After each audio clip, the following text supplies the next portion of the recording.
How do mirrors work? Mirrors are basically reality photocopiers for light. You stand in front of one, and an instant clone is staring back at you. But how? Light bounces. That's it. When photons, tiny packets of light, hit something, they usually scatter in a million directions, like when you drop Skittles on the floor. Your shirt, your wall, your dog, all scatter light in a messy way so you just see colors. But a mirror? It's smooth, like really smooth, way smoother than your skin or your phone screen. So when light hits it, the photons bounce off at the exact same angle they came in. That's called specular reflection. Basically, light in, light out. Same order, just reversed. But why does it flip what you see, left and right, but not up and down? The truth is, it doesn't. Mirrors don't actually flip anything. Your brain just thinks they do. Here's what's really happening. When you raise your right hand, the mirror shows your right hand. It's still on the right side of your body. Nothing's moved. The only difference is now it's facing you, so your brain goes, wait, that looks backwards. The shiny surface? It's usually just a thin layer of aluminum or silver glued to glass. That's what causes the reflection. Without it, a mirror would just be a transparent piece of glass. Why do onions make you cry? Onions look innocent. They're just little vegetable bulbs sitting quietly in your kitchen. Then you cut one open and your eyes start stinging. Why? Inside every onion are tiny cells full of different chemicals, all living in peace until you slice it. Your knife is basically smashing those cells apart. When that happens, two chemicals meet for the first time. One is an enzyme, the other is a sulfur compound. Mix them together and they create a brand new chemical with a scary name, syn-propanethyl S-oxide. That chemical turns into a gas, and when it floats up into your face, your eyes freak out. They think they're being attacked, so they send a signal to your tear glands. Flush it out. Your body basically hoses your eyeballs down like they're on fire. Onions didn't evolve this to ruin your cooking experience. It's actually a defense mechanism to stop animals from eating them. Turns out, it doesn't work. We still eat them. We just cry too. If you want to cry less, chill the onion before cutting. The cold slows the chemical reaction, or cut it under running water so the gas can't reach your eyes.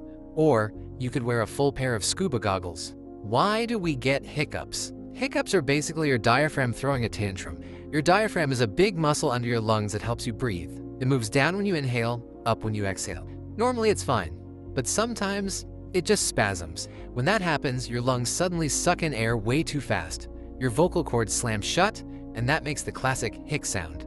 Why does it spasm in the first place? It could be for a variety of reasons. Maybe you ate too fast, or drank something fizzy, or laughed so hard your breathing went off script. Sometimes it's because your stomach is full and pressing on the diaphragm. Scientists aren't 100% sure why humans hiccup, but one theory is that it's a leftover reflex from way back when we were tiny tadpole-like creatures learning to breathe. Basically, your body's still carrying an ancient glitch. Most hiccups go away on their own, but that doesn't stop people from inventing wild cures. You've probably heard of the main few: holding your breath, drinking water upside down, being scared half to death. Do they work? They can, but maybe you just stopped hiccuping by chance and gave your friend all the credit. How do cats always land on their feet? If you drop a cat, gently of course, unless something's gone very wrong, it's going to twist in midair and stick the landing like an Olympic gymnast. This isn't luck. It's called the righting reflex, and it's one of the coolest bits of animal engineering nature ever came up with.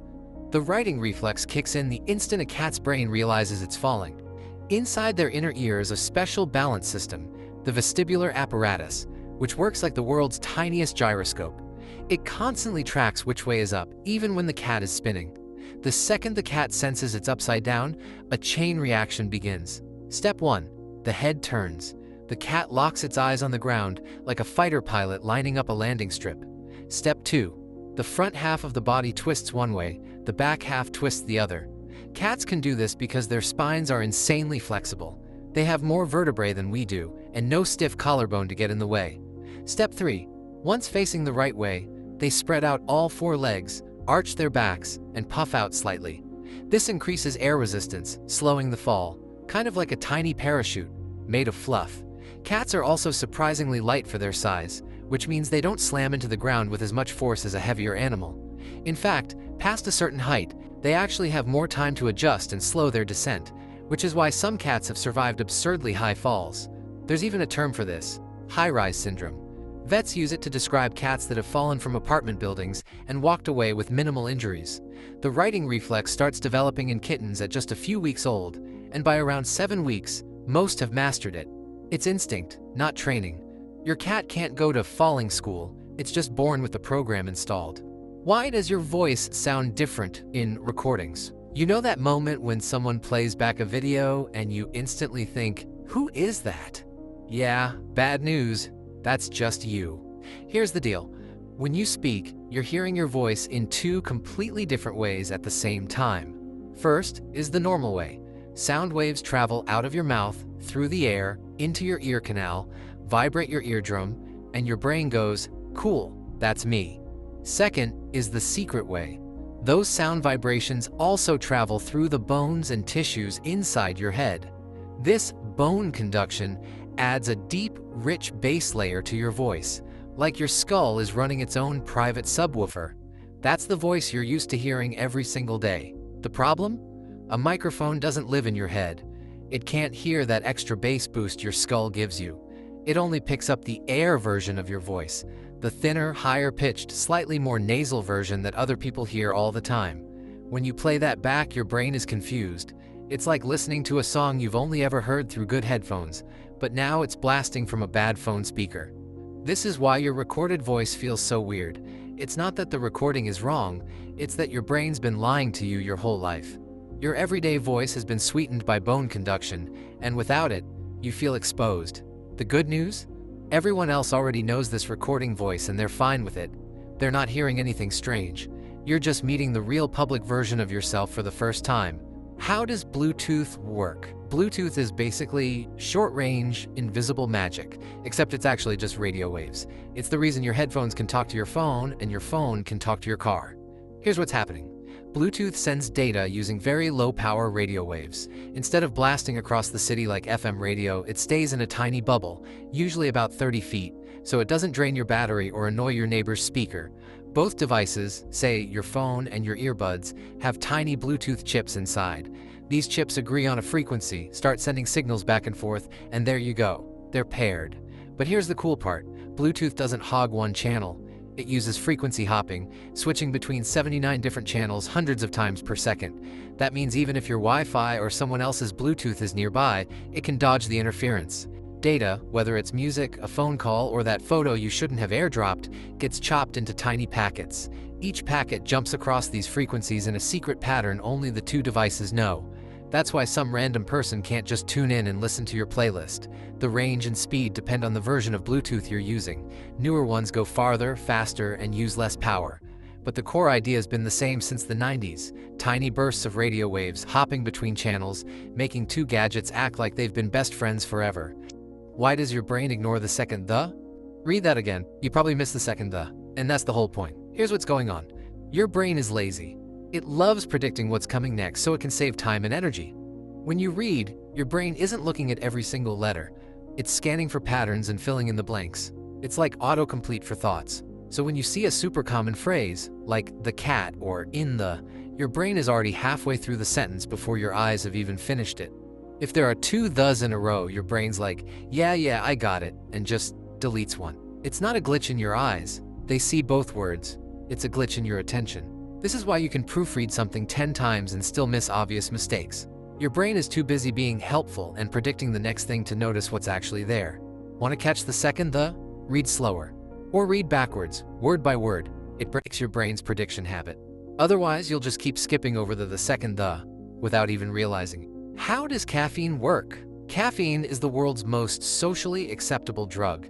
It's in your coffee, your tea, your soda, your energy drinks, and even in chocolate.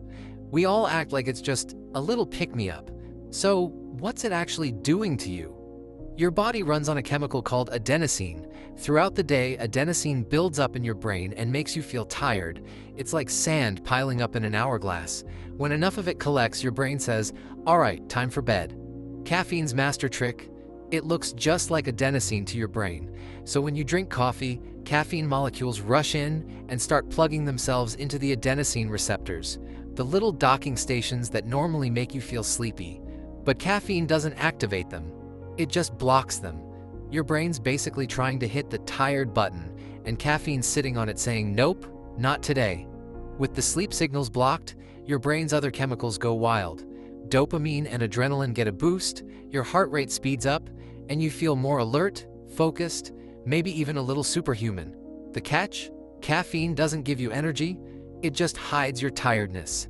When it wears off, all that adenosine comes flooding back at once, which is why people experience a crash. Your body also gets used to caffeine over time, so you need more for the same effect, which is how people build up crazy caffeine addictions. Why do you yawn? Yawning is something everyone does, but scientists still don't completely agree on why. For decades, the most common explanation was oxygen, the idea that yawning helps bring more air into your lungs when you need it. It made sense at first. Take in a big breath, get a boost of oxygen, problem solved. But research has shown that yawning still happens even when your oxygen levels are perfectly fine, so the old theory doesn't quite hold up. A newer idea focuses on brain temperature. Your brain works best within a very specific range, and when it gets too warm, it can slow down. Yawning might help cool it down. When you yawn, you take in a deep breath of cooler air, stretch the muscles in your face, and increase blood flow in your head, all of which can help bring the temperature down slightly. This might be why yawning is more common in warm environments, or when you're tired and your brain has been active for a long time. There's also the contagious side of yawning. Seeing, hearing, or even reading about a yawn can make you do it too. This could be linked to empathy and social bonding, a way for groups of animals, including humans, to sync up their states of alertness and rest. So while the exact reason isn't fully proven, the most likely explanation is that yawning is your brain's way of regulating itself, a built-in cooling and reset mechanism that just happens to spread from person to person. Comment if this section has made you a yawn, and I want you to think about yawning right now. Haha, good luck. How does Face ID know it's you? Face ID works a lot like your brain does when it sees a friend across the room, except it uses lasers, math, and way more precision. When you look at your phone, tiny sensors near the front camera project more than 30,000 invisible infrared dots onto your face. These dots create a 3D depth map, capturing every contour, the curve of your cheeks, the shape of your jaw, the height of your nose. It's not just a photo, it's a full mathematical model of your face. The infrared camera then takes a picture of those dots and the rest of your face in infrared light. This data is turned into a series of numbers, a unique face signature, and compared against the encrypted version stored inside your phone from when you first set up Face ID. If the two match closely enough, your phone unlocks. It's designed to work in different lighting, with hats, glasses, or even facial hair changes. That's because Face ID doesn't just rely on surface details, it measures the depth and relative positions of your features, which are harder to change. So when you glance at your phone and it just opens, it's not guessing. It's reading a complex 3D map of you in under a second, deciding with near-perfect accuracy whether it's really you, and allowing you to unlock your phone.